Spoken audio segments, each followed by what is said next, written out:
Hi everyone, welcome back to our channel. In today's video, I'm going to show you how to add subtitles to your videos using Clipchamp.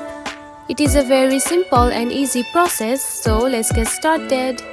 First of all, find the Clipchamp app on your home screen. Now open it. Now choose one video that you want to edit. After the video is on the timeline, here you can find the option of captions. Simply select it. From here, you can also change the language of the subtitles.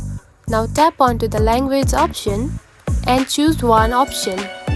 You can also change the fonts of the subtitles like this. After that, tap onto the check mark, and after a few seconds, the captions will be auto-generated. And that's it.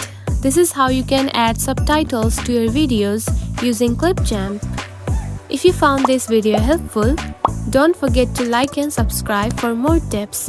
Thanks for watching.